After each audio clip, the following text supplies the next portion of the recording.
భాగ్యనగరం బోనాల పండుగకు ముస్తాబవుతోంది. ఈ నెల 7 నుంచి ప్రారంభమయ్యే ఆషాఢ మాసం బోనాల కోసం తెలంగాణ సర్కారు ప్రత్యేక ఏర్పాట్లు చేస్తోంది. తెలంగాణ రాష్ట్రం ఏర్పడిన తర్వాత కాంగ్రెస్ హయాంలో తొలిసారి వైభవంగా నిర్వహించేందుకు సన్నాహాలు జరుగుతున్నాయి. బోనాల కోసం మట్టి కుండలు రెడీ అవుతున్నాయి. ఈ ఏడాది తాళ్లగడ్డ కుమ్మరివాడ నుంచి దాము కుటుంబం 511 మట్టి కుండలను అందిస్తోంది. మరింత సమాచారం మా ప్రతినిధి తేజస్విని అందిస్తారు. తెలంగాణ సంస్కృతి సంప్రదాయం ఉట్టిపడేలా జరుపుకునే పండుగల్లో బోనాల పండుగ కూడా ఒకటి. ఆషాఢ మాస బోనాలుగా చెప్పుకునే బోనాల పండుగ మరింత దగ్గర సమీపిస్తుందని చెప్పాలి. జూలై 7వ తారీఖు నుంచి బోనాల పండుగ అయితే షురు అవుతుంది. సో ఈ పండుగని ఆల్రెడీ రాష్ట్ర ప్రభుత్వం రాష్ట్ర పండుగగా కూడా గుర్తించింది. సో ఆల్రెడీ అరేంజ్మెంట్స్ కూడా స్టార్ట్ అయిపోయాయి. పండుగలో ప్రతిష్టాత్మకంగా మనము బోనం నెత్తుతూ ఉంటాము. ఆ బోనంలో ప్రముఖంగా మనం చూసేది కుండ. గోల్కొండ జగదాంబిక అమ్మవారికి సమర్పించే బోనాలు కుండలు కూడా ఇక్కడ తయారు చేస్తున్న పరిస్థితి మనకు కనిపిస్తుంది. అలాగే ఇక్కడ నుంచి సుమారు 500 బోనాలు కూడా గోల్కొండ జగదాంబిక అమ్మవారికి వెళ్ళడం జరుగుతుంది.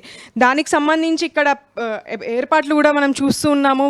కుండల తయారీ ఎప్పటి నుంచి జరుగుతుంది, అలాగే ఇక్కడ ప్రతిష్టాత్మకంగా వీళ్ళకే 511 బోనాలు కూడా ఇవ్వడం జరుగుతుంది. మనం చూసుకున్నట్టయితే జూలై 7 ఇంకా దగ్గర పడిపోతుంది. కాబట్టి ఎలా జరుగుతున్నాయి మీకు ఇక్కడ సెలబ్రేషన్స్ అని?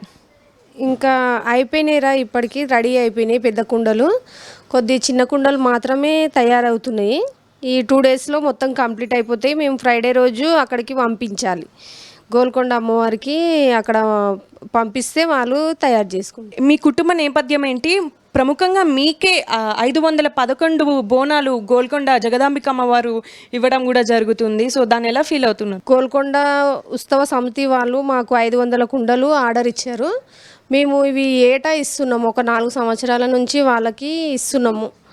మా కుమ్మర్ల తరపు నుంచి మేము మా ఇంటి నుంచి కుండలు వెళ్ళడం మాకు చాలా అదృష్టంగా ఉందండి. రైట్, మనం చూసుకోవచ్చు. బోనాల పండుగ రోజు మహిళలు తమ తల మీద ఇది పెట్టుకొని అమ్మవారికి బోనం సమర్పిస్తూ ఉంటారు. మనం చూసుకున్నట్టయితే ఇది బోనం కుండ, ఇందులో అన్నం వండి పట్టుకెళ్తూ ఉంటారు. అలాగే ఇది శాఖ కుండ, ఇందులో కూడా మనం చూసుకున్నట్టయితే పెరుగు, అలాగే బెల్లం, ఉల్లిగడ్డ ఇవన్నీ పెడుతూ ఉంటారు.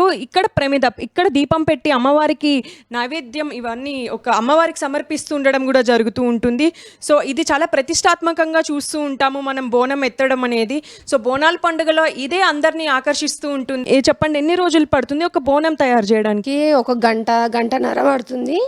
మొత్తం మేము ఈ కుండలు తయారు చేయడానికి ఒక 2-3 నెలల నుంచి తయారు చేస్తున్నాం రా. 2-3 నెలల నుంచి ఇన్ని కుండలు తయారైతే ఇన్ని కుండలు తయారు చేస్తాం. అంటే బోనాలు వరకేనా, లేకపోతే ఎవరన్నా మీ దగ్గరికి వచ్చి తీసుకోవాలనుకుంటే ఎలాగా? మేము వేరే వాళ్ళకు కూడా ఇస్తాము. మేము కూడా రిటైల్గా అమ్ముకుంటాం. హోల్సేల్ తీసుకెళ్ళడానికి వస్తారు. మా కుమ్మర్లు అమ్ముతారు కదా వేరే షాప్ల మీద, వాళ్ళు కూడా తీసుకెళ్తారు. మేము కూడా రిటైల్గా కూడా అమ్ముకుంటాం. పద్ధతి అంటే మనము బోనం కుండ తీసుకెళ్ళిన తర్వాత ఇంటికి ఈ పెయింటింగ్ వేయకుండా అయితే ఖాళీ కుండ తీసుకెళ్తే కడిగి దానికి 5 బొట్లు పెట్టి కుండలోనే నైవేద్యం వండుకుంటాము. వండుకున్న తర్వాత దాన్ని దించిన తర్వాత మళ్ళీ దానికి యాపాకులు పెట్టి కంకణం కట్టి పువ్వులు కట్టి పైన కుండలో సాకబెట్టడానికి వాటర్ పోసి అందులో పెరుగు, బెల్లం, చింతపండు, ఉల్లిగడ్డ ఇవి వేసి దానిపైన కూడా యాపాకులు పెట్టి మళ్ళీ దానిపైన దీపాలు పెట్టి అలంకరణ చేసుకొని అమ్మవారికి భోజనం నైవేద్యంగా ఎక్కిస్తాం. ఇక్కడ నుంచి 511 బోనాల కుండలు గోల్కొండ జగదాంబిక అమ్మవారి దగ్గర మనకు కనిపిస్తున్నాయి. కెమెరా పర్సన్ రవితో తేజస్విని, హైదరాబాద్ నుంచి.